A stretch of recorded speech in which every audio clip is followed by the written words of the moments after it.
श्री सत्यनारायण व्रत कथा।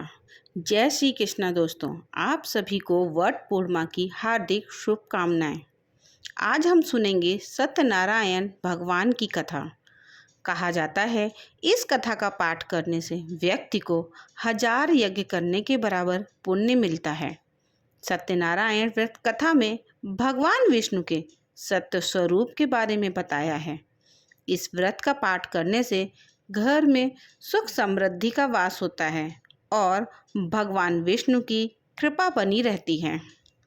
तो आइए सुनते हैं सत्यनारायण व्रत कथा का पहला अध्याय। एक समय की बात है, नैसर्ण तीर्थ में शौनकादि 88,000 ऋषियों ने श्री सूत जी से पूछा, हे प्रभु, इस कलयुग में वेद विद्या रहित मनुष्यों को प्रभु भक्ति किस प्रकार मिल सकती है तथा उनका उद्धार कैसे होगा। हे मुनिश्रेष्ठ, कोई ऐसा तप बताइए जिससे थोड़े समय में ही पुण्य मिले और मनवांछित फल भी मिल जाए। इस प्रकार की कथा सुनने की हम इच्छा रखते हैं। सर्वशास्त्रों के ज्ञाता सूत जी बोले, हे वैष्णवों में पूज्य, आप सभी ने प्राणियों के हित की बात पूछी है, इसलिए मैं एक ऐसे श्रेष्ठ व्रत को आप लोगों को बताऊंगा जिसे नारद जी ने लक्ष्मी नारायण जी से पूछा था और लक्ष्मीपति ने मुनिश्रेष्ठ नारद जी से कहा, आप इसे ध्यान से सुनिए। एक समय की बात है, योगीराज नारद जी दूसरों के हित की इच्छा के लिए अनेकों लोकों में घूमते हुए मृत्युलोक में आ पहुँचे। यहाँ उन्होंने अनेक योनियों में जन्मे प्रायः सभी मनुष्यों को अपने कर्मों द्वारा अनेक दुखों से पीड़ित देखा। उनका दुख देख नारद जी सोचने लगे कि कैसा यत्न किया जाए जिसके करने से निश्चित रूप से मानव के दुखों का अंत हो जाए। इसी विचार पर मनन करते हुए वह विष्णुलोक में गए। वहाँ वह देवों के ईश नारायण की स्तुति करने लगे, जिनके हाथ में शंख, चक्र, गदा और पद्म थे, गले में वरमाला पहने हुए थे। स्तुति करते हुए नारद जी बोले, हे भगवान, आप अत्यंत शक्ति से संपन्न हैं। मन तथा वाणी भी आपको नहीं पा सकती है। आपका आदि, मध्य तथा अंत नहीं है। निर्गुण स्वरूप सृष्टि के कारण भक्तों के दुख को दूर करने वाले हैं। आपको मेरा नमस्कार है। नारद जी की स्तुति सुन विष्णु भगवान बोले, हे मुनिश्रेष्ठ, आपके मन में क्या बात है? आप किस काम के लिए पधारे हैं, उसे निसंकोच कहो। इस पर नारद मुनि बोले कि मृत्युलोक में अनेक योनियों में जन्मे मनुष्य अपने कर्मों के द्वारा अनेकों दुख से दुखी हो रहे हैं। हे नाथ, आप मुझ पर दया रखते हैं तो बताइए कि वो मनुष्य थोड़े प्रयास से ही अपने दुखों से कैसे छुटकारा पा सकते हैं। श्री हरि बोले, हे नारद, मनुष्यों की भलाई के लिए तुमने बहुत अच्छी बात पूछी है। जिसके करने से मनुष्य मोह से छूट जाता है, वह बात मैं कहता हूँ, उसे सुनो। स्वर्गलोक व मृत्युलोक दोनों में एक दुर्लभ उत्तम व्रत है जो पुण्य देने वाला है। आज प्रेमवश होकर मैं उसे तुमसे कहता हूँ। श्री सत्यनारायण भगवान का यह व्रत अच्छी तरह विधान पूर्वक करके मनुष्य तुरंत ही यहाँ सुख भोग कर मरने पर मोक्ष पाता है। श्री हरि के वचन सुन नारद जी बोले कि उस व्रत का फल क्या है और उसका विधान क्या है। यह व्रत किसने किया है, इस व्रत को किस दिन करना चाहिए, सभी कुछ विस्तार से बताएं। नारद की बात सुनकर श्री हरि बोले, दुख व शोक को दूर करने वाला, यह सभी स्थानों पर विजय दिलाने वाला है। मानव को भक्ति व श्रद्धा के साथ शाम को श्री सत्यनारायण की पूजा धर्मपरायण होकर ब्राह्मणों व बंधुओं के साथ करनी चाहिए। भक्ति भाव से ही नैवेद्य, केले का फल, घी, दूध और गेहूं का आटा सवाया लें। गेहूं के स्थान पर साठी का आटा, शक्कर तथा गुड़ लेकर वह सभी भक्षण योग्य पदार्थों को मिलाकर भगवान का भोग लगाएं। ब्राह्मणों सहित बंधु बांधवों को भी भोजन कराएं। उसके बाद स्वयं भोजन करें। भजन कीर्तन के साथ भगवान की भक्ति में लीन हो जाएं। इस तरह से सत्यनारायण भगवान का यह व्रत करने पर मनुष्य की सारी इच्छाएं निश्चित रूप से पूरी होती हैं। इस कलिकाल अर्थात कलयुग में मृत्युलोक में मोक्ष का यही एक सरल उपाय बताया गया है। श्री सत्यनारायण कथा का पहला अध्याय संपूर्ण हुआ। बोलिए श्री सत्यनारायण भगवान की जय। आइए अब सुनते हैं श्री सत्यनारायण भगवान की व्रत कथा का दूसरा अध्याय। सूत जी बोले, हे ऋषियों, जिसने पहले समय में इस व्रत को किया था उसका इतिहास कहता हूँ, ध्यान से सुनो। सुंदर काशीपुर नगरी में एक अत्यंत निर्धन ब्राह्मण रहता था। भूख प्यास से परेशान वह धरती पर घूमता रहता था। ब्राह्मणों से प्रेम करने वाले भगवान ने एक दिन ब्राह्मण का वेश धारण कर उसके पास जाकर पूछा, हे विप्र, नित्य दुखी होकर तुम पृथ्वी पर क्यों घूमते हो? दीन ब्राह्मण बोला, मैं निर्धन ब्राह्मण हूँ, भिक्षा के लिए धरती पर घूमता हूँ। हे भगवान, यदि आप इसका कोई उपाय जानते हो तो बताइए। वृद्ध ब्राह्मण कहता है कि सत्यनारायण भगवान मनोवांछित फल देने वाले हैं, इसलिए तुम उनका पूजन करो। इसे करने से मनुष्य सभी दुखों से मुक्त हो जाता है। वृद्ध ब्राह्मण बनकर आए सत्यनारायण भगवान उस निर्धन ब्राह्मण को व्रत का सारा विधान बताकर अंतर्ध्यान हो गए। ब्राह्मण मन ही मन सोचने लगा कि जिस व्रत को वृद्ध ब्राह्मण करने को कह गया, मैं उसे जरूर करूँगा। यह निश्चय करने के बाद उसे रात में नींद नहीं आई। वह सवेरे उठकर सत्यनारायण भगवान के व्रत का निश्चय कर भिक्षा के लिए चला गया। उस दिन निर्धन ब्राह्मण को भिक्षा में बहुत धन मिला, जिससे उसने बंधु बांधवों के साथ मिलकर श्री सत्यनारायण भगवान का व्रत संपन्न किया। भगवान सत्यनारायण का व्रत संपन्न करने के बाद वह निर्धन ब्राह्मण सभी दुखों से छूट गया और अनेक प्रकार की संपत्तियों से युक्त हो गया। उसी समय यह ब्राह्मण हर माह इस व्रत को करने लगा। इस तरह से सत्यनारायण भगवान के व्रत को जो मनुष्य करेगा वह सभी प्रकार के पापों से छूटकर मोक्ष को प्राप्त होगा। जो मनुष्य इस व्रत को करेगा वह भी सभी दुखों से मुक्त हो जाएगा। सूत जी बोले कि इस तरह से नारद जी से नारायण जी का कहा हुआ श्री सत्यनारायण व्रत का मैंने तुमसे कहा। हे विप्रो, मैं अब और क्या कहूँ? ऋषि बोले, हे मुनिवर, संसार में उस विप्र से सुनकर और किसने इस व्रत को किया? हाँ, सब इस बात को सुनना चाहते हैं, इसलिए हमारे मन में श्रद्धा का भाव है। सूत जी बोले, हे मुनियों, जिसने इस व्रत को किया है वे सब सुने। एक समय वही विप्र धन व ऐश्वर्य के अनुसार अपने बंधु बांधवों के साथ इस व्रत को करने को तैयार हुआ। उसी समय एक लकड़ी बेचने वाला बूढ़ा आदमी आया और लकड़ियां बाहर रखकर अंदर ब्राह्मण के घर में गया। प्यास से दुखी वह लकड़हारा उनको व्रत करते देख विप्र को नमस्कार कर पूछने लगा कि आप यह क्या कर रहे हैं? तो उन्होंने बताया कि व्रत कर रहा हूँ तथा इसे करने से क्या फल मिलेगा, कृपया मुझे भी बताएं। ब्राह्मण ने कहा कि सब मनोकामनाओं को पूरा करने वाला यह सत्यनारायण भगवान का व्रत है। इनकी कृपा से ही मेरे घर में धन धान्य आदि की वृद्धि हुई है। विप्र से सत्यनारायण व्रत के बारे में जानकर लकड़हारा बहुत प्रसन्न हुआ।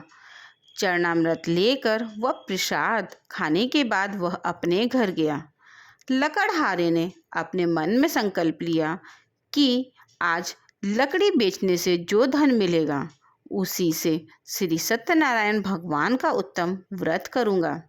मन में इस विचार को ले बूढ़ा आदमी सिर पर लकड़ियाँ रख उस नगर में बेचने गया जहाँ धनी लोग रहते थे। उस नगर में उसे अपनी लकड़ियों का दाम पहले से 4 गुना अधिक मिला। बूढ़ा प्रसन्नता के साथ दाम लेकर केले, शक्कर, घी, दूध, दही और गेहूं का आटा ले और सत्यनारायण भगवान के व्रत की अन्य सामग्रियां लेकर अपने घर गया। वहां उसने अपने बंधु बांधवों को बुलाकर विधि विधान से सत्यनारायण भगवान का पूजन और व्रत किया। इस व्रत के प्रभाव से वह बूढ़ा लकड़हारा धन पुत्र आदि से युक्त होकर संसार के समस्त सुख भोग अंतकाल में बैकुंठ धाम चला गया। श्री सत्यनारायण व्रत कथा का दूसरा अध्याय संपूर्ण हुआ। बोलिए श्री सत्यनारायण भगवान की जय। आइए सुनते हैं सत्यनारायण भगवान की व्रत कथा का तीसरा अध्याय। सूत जी बोले, हे श्रेष्ठ मुनियों, अब आगे की कथा कहता हूँ। पहले समय में उल्का मुख नाम का एक बुद्धिमान राजा रहता था। वह सत्यवक्ता और जितेंद्र था। प्रतिदिन देव स्थानों पर जाता और निर्धनों को धन देकर उनके कष्ट दूर करता था। उसकी पत्नी कमल के समान मुख वाली तथा सती साध्वी थी। भद्रशिला नदी के तट पर उन दोनों ने श्री सत्यनारायण भगवान का व्रत किया। उसी समय साधु नाम का एक वैश्य आया। उसके पास व्यापार करने के लिए बहुत सा धन था। राजा को व्रत करते देखकर वह विनय के साथ पूछने लगा, हे राजन, भक्ति भाव से पूर्ण होकर आप यह क्या कर रहे हैं? मैं सुनने की इच्छा रखता हूँ, तो आप मुझे बताएं। राजा बोला, हे साधु, अपने बंधु बांधवों के साथ पुत्रादि की प्राप्ति के लिए एक महाशक्तिमान श्री सत्यनारायण भगवान का व्रत व पूजन कर रहा हूँ। राजा के वचन सुन साधु आदर से बोला, हे राजन, मुझे इस व्रत का सारा विधान कहिए। आपके कथानुसार मैं भी इस व्रत को करूँगा। मेरी भी संतान नहीं है और इस व्रत को करने से निश्चित रूप से मुझे संतान की प्राप्ति होगी। राजा से व्रत का सारा विधान सुन व्यापार से निवृत्त होकर वह अपने घर गया। साधु वैश्य ने अपनी पत्नी को संतान देने वाले इस व्रत का वर्णन कह सुनाया और कहा कि जब मेरी संतान होगी तब मैं इस व्रत को करूँगा। साधु ने इस तरह के वचन अपनी पत्नी लीलावती से कहे। एक दिन लीलावती पति के साथ आनंदित हो सांसारिक धर्म में प्रवृत्त होकर सत्यनारायण भगवान की कृपा से गर्भवती हो गई। 10वें महीने में उसके गर्भ से एक सुंदर कन्या ने जन्म लिया। दिनों दिन वह ऐसे बढ़ने लगी जैसे कि शुक्ल पक्ष का चंद्रमा बढ़ता है। माता पिता ने अपनी कन्या का नाम कलावती रखा। एक दिन लीलावती ने मीठे शब्दों में अपने पति को याद दिलाया कि आपने सत्यनारायण भगवान के जिस व्रत को करने का संकल्प किया था उसे करने का समय आ गया है। आप इस व्रत को करिए। साधु बोला कि हे प्रिय, इस व्रत को मैं उसके विवाह पर करूँगा। इस प्रकार अपनी पत्नी को आश्वासन देकर वह नगर को चला गया। कलावती पिता के घर में रह वृद्धि को प्राप्त हो गई। साधु ने एक बार नगर में अपनी कन्या को सखियों के साथ देखा तो तुरंत ही दूत को बुलाया और कहा कि मेरी कन्या के योग्य वर देख कर आओ। साधु की बात सुनकर दूत कंचन नगर में पहुंचा और वहां देखभाल कर लड़की के सुयोग्य वाड़िक पुत्र को ले आया। सुयोग्य लड़के को देख साधु ने बंधु बांधवों को बुलाकर अपनी पुत्री का विवाह कर दिया। लेकिन दुर्भाग्य की बात ये कि साधु ने अभी भी श्री सत्यनारायण भगवान का व्रत नहीं किया। इस पर श्री भगवान क्रोधित हो गए और श्राप दिया कि साधु को अत्यधिक दुख मिले। अपने कार्य में कुशल साधु बनिया जमाई को लेकर समुद्र के पास स्थित होकर रत्नासारपुर नगर में आ गया। वहां जाकर दामाद ससुर दोनों मिलकर चंद्रकेतु राजा के नगर में व्यापार करने लगे। एक दिन भगवान सत्यनारायण की माया से एक चोर राजा का धन चुराकर भाग रहा था। उसने राजा के सिपाहियों को अपना पीछा करते देख चुराया हुआ धन वहां रख दिया, जहां साधु अपने जमाई के साथ ठहरा हुआ था। राजा के सिपाहियों ने साधु वैश्य के पास राजा का धन पड़ा देख तो ससुर जमाई को बांधकर प्रसन्नता से राजा के पास ले गए और कहा, उन दोनों चोरों को हम पकड़ लाए हैं, आप आगे की कार्यवाही की आज्ञा दें। राजा की आज्ञा से उन दोनों को कठिन कारावास में डाल दिया गया और उनका सारा धन भी उनसे छीन लिया गया। श्री सत्यनारायण भगवान से श्राप से साधु की पत्नी भी बहुत दुखी हुई। घर में जो धन रखा था उसे चोर चुरा ले गए। शारीरिक तथा मानसिक पीड़ा व भूख प्यास से अति दुखी हो अन्न की चिंता में कलावती के ब्राह्मण के घर गई। वहां उसने श्री सत्यनारायण भगवान का व्रत होते देखा, फिर कथा भी सुनी। वह प्रसाद ग्रहण कर रात को घर वापस आई। माता ने कलावती से पूछा कि हे पुत्री, अब तक तुम कहाँ थी? तेरे मन में क्या है? कलावती ने अपनी माता से कहा, हे माता, मैंने एक ब्राह्मण के घर में श्री सत्यनारायण भगवान का व्रत देखा है।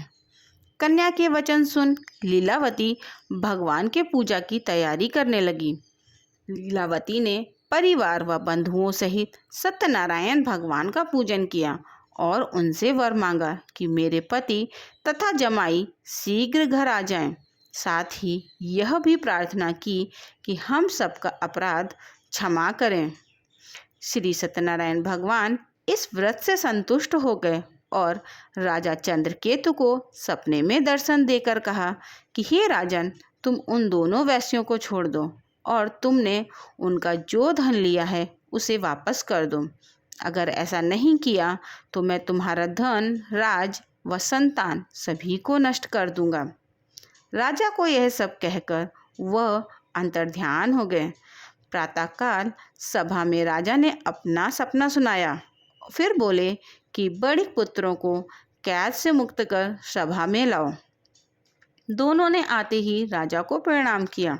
राजा मीठी बाणी में बोला, हे महानुभावों, भाग्यवश ऐसा कठिन दुख तुम्हें प्राप्त हुआ है, लेकिन अब तुम्हें कोई भय नहीं है। ऐसा कह राजा ने उन दोनों को नए वस्त्राभूषण भी पहनाए और जितना धन उनका लिया था उससे दुगना धन वापस कर दिया। दोनों वैश्य अपने घर को चल दिए। श्री सत्यनारायण व्रत कथा का 3रा अध्याय पूर्ण हुआ। बोलिए श्री सत्यनारायण भगवान की जय। आइए सुनते हैं सत्यनारायण भगवान की व्रत कथा का 4था अध्याय। सूत जी बोले, वैश्य ने मंगलाचार कर अपनी यात्रा आरंभ की और अपने नगर की ओर चल दिए। उनके थोड़ी दूर जाने पर एक दंडी वेशधारी श्री सत्यनारायण ने उनसे पूछा, हे साधु, तेरी नाव में क्या है? अभिवाणी वणिक हंसता हुआ बोला, हे दंडी, आप क्यों पूछते हो? क्या धन लेने की इच्छा है? मेरी नाव में तो बेल व पत्ते भरे हुए हैं। वैश्य के कठोर वचन सुन भगवान बोले, तुम्हारा वचन सत्य हो। दंडी ऐसे वचन कह वहां से दूर चले गए। कुछ दूर जाकर समुद्र के किनारे बैठ गए। दंडी के जाने के बाद साधु वैश्य ने नित्य क्रिया के पश्चात नाव को ऊंची उठते देख अचंभा माना और नाव में बेल पत्ते आदि देखकर मूर्छित हो जमीन पर गिर पड़ा। मूर्छा खुलने पर वह अत्यंत शोक में डूब गया तथा उसका दामाद बोला, आप शोक न मनाएं, यह दंडी का श्राप है, इसलिए हमें उनकी शरण में जाना चाहिए। तभी हमारी मनोकामना पूरी होगी। दामाद की बात सुनकर वह दंडी के पास पहुंचा और अत्यंत भक्तिभाव नमस्कार करके बोला, मैंने आपसे जो जो असत्य वचन कहे थे उनके लिए मुझे क्षमा दें। ऐसा कहकर महान शोकातुर हो रोने लगा। तब दंडी भगवान बोले, हे वणिक पुत्र, मेरी आज्ञा से बार बार तुम्हें दुख प्राप्त हुआ है। तू मेरी पूजा से विमुख हुआ। साधु बोला, हे भगवान, आपकी माया से ब्रह्मा आदि देवता भी आपके रूप को नहीं जानते, तब मैं अज्ञानी कैसे जान सकता हूँ। आप प्रसन्न होइए, अब मैं सामर्थ्य के अनुसार आपकी पूजा करूँगा। मेरी रक्षा करो और पहले के समान नौका में धन भर दो। साधु वैश्य की भक्तिपूर्वक वचन सुनकर भगवान प्रसन्न हो गए और उसकी इच्छानुसार वरदान देकर अंतर्ध्यान हो गए। ससुर जमाई जब नाव पर आए तो नाव धन से भरी हुई थी। फिर वहीं अपने अन्य साथियों के साथ सत्यनारायण भगवान का पूजन कर अपने नगर को चल दिए। जब नगर के नज़दीक पहुँचे तो दूत को घर पर खबर करने के लिए भेज दिया। दूत साधु की पत्नी को प्रणाम कर कहता है कि मालिक अपने दामाद सहित नगर के निकट आ गए हैं। दूत की बात सुन साधु की पत्नी लीलावती ने बड़े हर्ष के साथ सत्यनारायण भगवान का पूजन कर अपनी पुत्री कलावती से कहा कि मैं अपने पति के दर्शन को जाती हूँ, तू कार्य पूर्ण कर शीघ्र आ जा। माता के ऐसे वचन सुन कलावती जल्दी में प्रसाद छोड़ अपने पति के पास चली गई। प्रसाद की अवज्ञा के कारण श्री सत्यनारायण भगवान रुष्ट हो गए और नाव सहित उसके पति को पानी में डुबो दिया। कलावती अपने पति को वहां ना पाकर रोती हुई जमीन पर गिर गई। नौका को डूबा हुआ देख व कन्या को रोता देख साधु दुखी होकर बोला, हे प्रभु, मुझसे तथा मेरे परिवार से जो भूल हुई है उसे क्षमा करें। साधु के दीन वचन सुनकर श्री सत्यनारायण भगवान प्रसन्न हो गए और आकाशवाणी हुई, हे साधु, तेरी कन्या मेरे प्रसाद को छोड़कर आई है, इसलिए उसका पति अदृश्य हो गया है। यदि वह घर जाकर प्रसाद खाकर लौटती है तो इसे इसका पति अवश्य मिलेगा। ऐसी आकाशवाणी सुन कलावती घर पहुंचकर प्रसाद खाती है और फिर आकर अपने पति के दर्शन करती है। उसके बाद साधु अपने बंधु बांधवों सहित श्री सत्यनारायण भगवान का विधि विधान से पूजन करता है। इस लोक का सुख भोग वह अंत में स्वर्ग जाता है। श्री सत्यनारायण व्रत कथा का 4था अध्याय संपूर्ण हुआ। बोलिए श्री सत्यनारायण भगवान की जय। आइए सुनते हैं श्री सत्यनारायण भगवान की व्रत कथा का 5वां अध्याय। सूत जी बोले, हे ऋषियों, मैं और भी एक कथा सुनाता हूँ, उसे भी ध्यानपूर्वक सुनो। प्रजापालन में लीन तुंगध्वज नाम का एक राजा था। उसने भी भगवान का प्रसाद त्याग कर बहुत ही दुख सहन किया। एक बार वन में जाकर वन्य पशुओं को मारकर वह बड़ के पेड़ के नीचे आया। वहाँ उसने ग्वालों को भक्ति भाव से अपने बंधुओं सहित सत्यनारायण भगवान का पूजन करते देखा। अभिमानवश राजा ने उन्हें देखकर भी पूजा स्थान में नहीं गया और ना ही उसने भगवान को नमस्कार किया। ग्वालों ने राजा को प्रसाद दिया, लेकिन उसने वह प्रसाद नहीं खाया और प्रसाद को वहीं छोड़कर अपने नगर को चला गया। जब वह नगर में पहुंचा तो वहां सब कुछ तहस नहस हुआ पाया, तो वह शीघ्र ही समझ गया कि यह सब भगवान ने ही किया है। वह दोबारा ग्वालों के पास पहुंचा और विधि पूर्वक पूजा करके प्रसाद खाया तो श्री सत्यनारायण भगवान की कृपा से सब कुछ पहले जैसा हो गया। दीर्घकाल तक सुख भोगने के बाद मरणोपरांत उसे स्वर्गलोक की प्राप्ति हुई। जो मनुष्य परम दुर्लभ इस व्रत को करेगा तो भगवान सत्यनारायण की अनुकंपा से उसे धन धान्य की प्राप्ति होगी। निर्धन धनी होता है और भय मुक्त हो जीवन जीता है। संतानहीन मनुष्य को संतान सुख मिलता है और सारे मनोरथ पूर्ण होने पर मानव अंतकाल में बैकुंठ धाम को जाता है। सूत जी बोले, जिन्होंने पहले इस व्रत को किया है, अब उनके दूसरे जन्म की कथा कहता हूँ। वृद्ध सतानंद ब्राह्मण ने सुदामा का जन्म लेकर मोक्ष की प्राप्ति की। लकड़हारे ने अगले जन्म में निषाद बनकर मोक्ष प्राप्त किया। उल्का मुख नाम का राजा दशरथ होकर बैकुंठ को गए। साधु नाम के वैश्य ने मोर ध्वज बनकर अपने पुत्र को आरे से चीरकर मोक्ष पाया।